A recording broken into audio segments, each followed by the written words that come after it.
Hey tout le monde, c'est LG et aujourd'hui on se retrouve pour un nouveau comment choisir sur un sujet qui intéresse tous les gamers, c'est évidemment la carte graphique. C'est un sujet assez délicat car c'est le composant le plus cher et le plus puissant d'un PC. Donc c'est pour ça que je fais cette vidéo et on va directement commencer par les marques.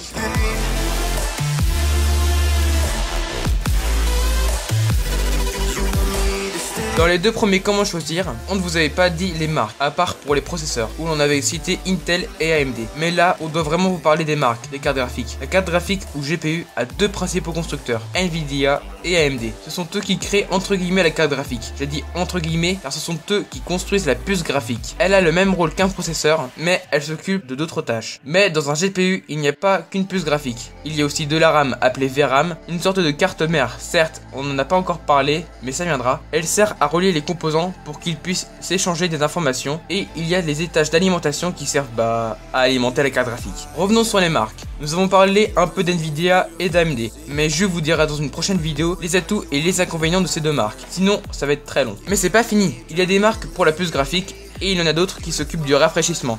Car oui, c'est important d'avoir un bon rafraîchissement, sinon le GPU, même tout votre PC, aurait pris feu. Donc oui, c'est important. Mais ces marques ne font pas que ça. Elles overclockent la puce graphique pour avoir plus de performance. C'est pour ça qu'il y a des modèles plus chers et généralement un OC marqué à la fin de la référence, qui signifie qu'elles sont overclockées d'usine. C'est bien beau qu'elles soient overclockées, mais il faut aussi que le rafraîchissement tienne le coup. C'est pour ça qu'il y a des cartes graphiques qui ont plus ou moins de ventilateurs et qui sont plus ou moins chères. Bon, revenons sur les marques. Celles que je recommande fortement pour les gamers sont MSI, Gigabyte et aussi Gigabyte Aorus qui est plus performante, et pour finir Asus qui est selon moi la marque qui overclock le plus les puces graphiques. Mais c'est génial d'avoir une Asus ROG Strix 1080 Ti OC, mais elle faut qu'elle rentre dans le boîtier, sinon ça rentre pas, donc faites attention et regardez les mesures. Je pense que j'ai fait le tour sur les marques et on va pouvoir passer à l'étape la plus importante, les benchmarks.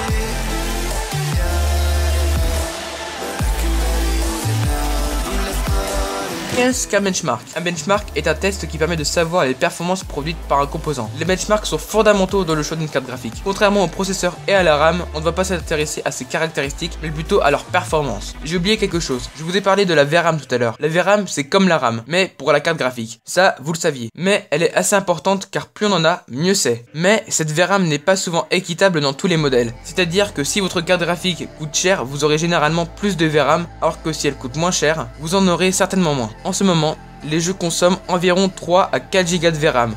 Donc le mieux c'est d'en avoir un peu plus pour éviter de renouveler votre carte graphique. Mais la VRAM ne fait pas tout sur les performances. Certes, ça vous aidera sur le montage, sur le rendu graphique, mais pour être sûr de votre choix, mangez des benchmarks, rêvez des benchmarks, bref, ça ne veut rien dire, mais vraiment, regardez des benchmarks. Surtout quand vous cherchez un benchmark, mettez le modèle précis de votre GPU. Par exemple, MSI 1066 Go versus MSI 1060 3 Go et mettez votre processeur à la fin. Et là, vous serez sûr d'avoir ce que vous voulez. C'est tout pour les benchmarks et passons au prix.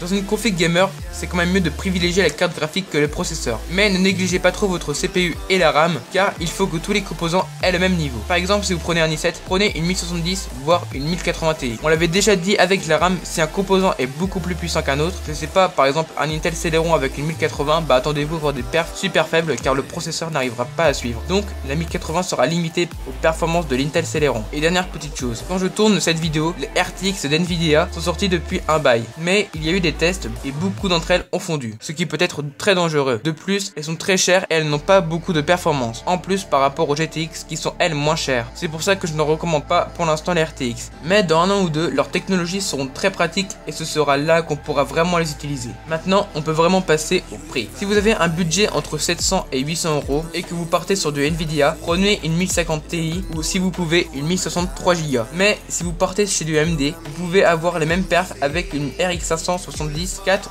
ou 8 Go. 8 Go c'est vachement bien. Donc si vous pouvez vous la procurer, n'hésitez pas car 8 Go c'est vraiment top. Si vous avez un budget de 800 à 1300 €, si vous partez chez du Nvidia, partez sur une 1066 Go. Ou si vous arrivez à avoir une 1070 Ti, ça serait vraiment bien. Et si vous partez chez du AMD, prenez une RX 588 Go. Et si vous avez vraiment des sous, prenez la RX Vega 56. Pour ceux qui veulent des perfs énormissimes avec un budget illimité, prenez une 1080 ou une 1080 Ti. Et si vous êtes millionnaire, faites-vous un SLI. C'est-à-dire que vous mettez deux cartes graphiques sur votre carte mère et vous aurez environ 10% de perf en plus. Je ne sais pas si ça vaut le coup, mais vous aurez la chance d'avoir une carte graphique de secours. Et si vous partez sur du AMD, prenez une RX Vega 64 Et si vous pouvez faire un Crossfire, c'est comme un SLI, mais vous pouvez mettre deux cartes graphiques d'AMD différentes et vous aurez un peu plus de perf qu'avec une seule carte graphique. Après, est-ce que ça vaut vraiment le coup de faire un Crossfire ou un SLI? Ça, c'est à vous de voir.